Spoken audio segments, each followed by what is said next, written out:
Hello, today we have the pleasure of welcoming back Geoff Dow, the CEO, President, and Director of 60 Degrees Pharma. Jeff, hello again. Hey, Craig, it's great to see you again. For those investors who may be discovering this company for the first time, Jeff, how would you describe what 60 Degrees Pharmaceuticals does today, and why is its focus on vector-borne diseases creating a compelling long-term opportunity? Well, of course, vector-borne diseases can be acute. You get really sick like the flu, but that they can trigger these really long-term nasty conditions, and there's no FDA-approved treatments to manage them. So we see an opportunity there to address short and long-term needs, and no other pharma companies really in the space doing it. ARAKODA, it's FDA approved, commercially available, and differentiated with weekly dosing and activity across all malaria life cycle stages, Jeff. You've recently announced partnerships with GoodRx and a travel focused telehealth channel. You've also outlined plans to expand the inside sales team and increase digital marketing in 2026. How should investors think about the revenue impact of these initiatives? Well, Craig, you nicely outlined the product profile of ARAKODA in your introduction. The problem is that people don't know about it yet. So part of the initiative you described with GoodRx is to capitalize on their universal brand recognition to put the message out about ARAKODA. And of course, telehealth and online platforms are kind of the trend in the way that pharma companies are interacting with patients directly. And our partner, Runway Health, is the first entrant into this field in travel medicine. And so we're exploring with them what that novel channel might mean for this particular business.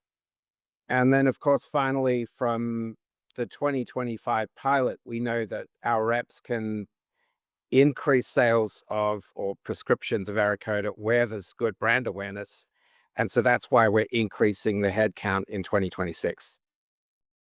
Babesiosis. It's a name maybe a lot of people won't immediately recognize. It is, however, a growing tick-borne disease with no FDA-approved treatments today. However, I remember you teaching us that babesiosis in many chemical ways looks like malaria. You can maybe elaborate on that. You've got tafenoquine, you've got ARAKODA, which is tafenoquine. How does tafenoquine have the potential to become the first in class therapy for babesiosis?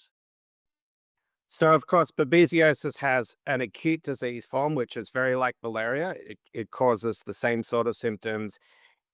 It invades red blood cells, and so it causes anemia like malaria does. But unlike malaria, babesiosis is triggered or perhaps can be associated with a long-term, more chronic disease, a little bit like Lyme disease or long COVID. And that particular manifestation of the disease uh, has been poorly studied, and there are no available therapeutics to treat it. ARAKODA, we know from the scientific literature, kills Babesia organisms.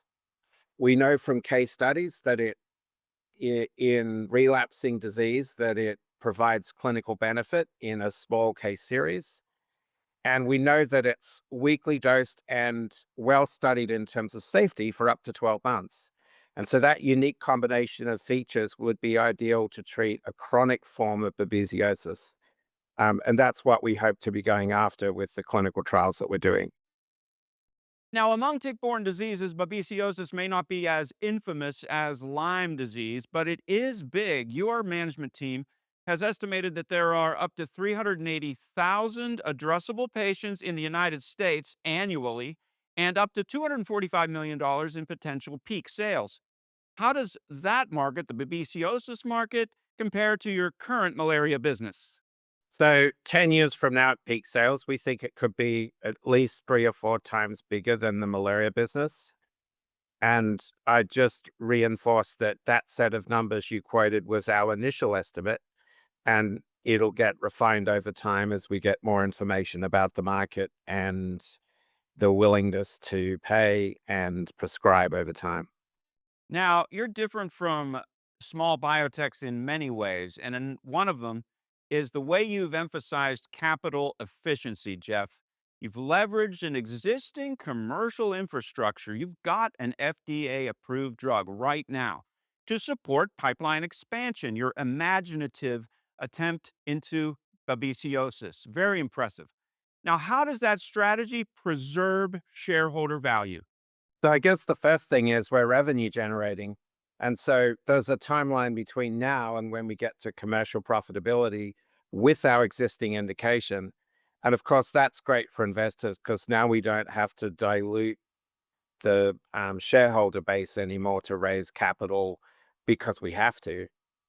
And the other thing it is advantageous for is that it kind of locks you into a narrower strategy to expand the therapeutic case because it makes sense to capitalize on the existing known information, which is primarily around the dosing regimen safety. So we have chosen to target new indications where that existing chemical and manufacturing process, the dosing regimen, the safety, all line up to minimize cost and risk. What milestones should investors be expecting in the next year or year and a half? So, of course, we have three babesiosis clinical trials which are underway at the moment. We should see data for one of those trials come out in the second half of the year.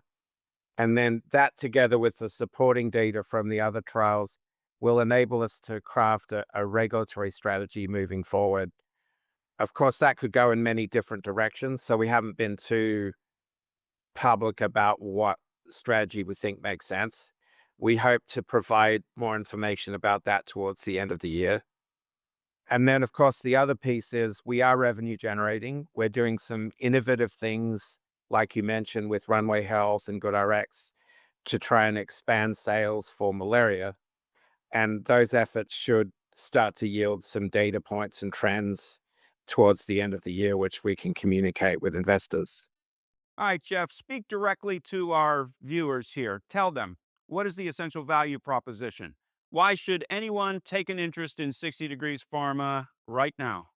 You know, it's kind of frustrating, right? We've got a very small market valuation, but we have an FDA approved product that's very close to being in a position to go to the FDA again to expand the label. We are generating revenue. We've got levers to pull to get to profitability. Um, so what are investors waiting for? And that's my message to new folks who haven't interacted with the company before. Expanding that label from just malaria to malaria and babesiosis. Best wishes on that, Jeff, and great as always to see you.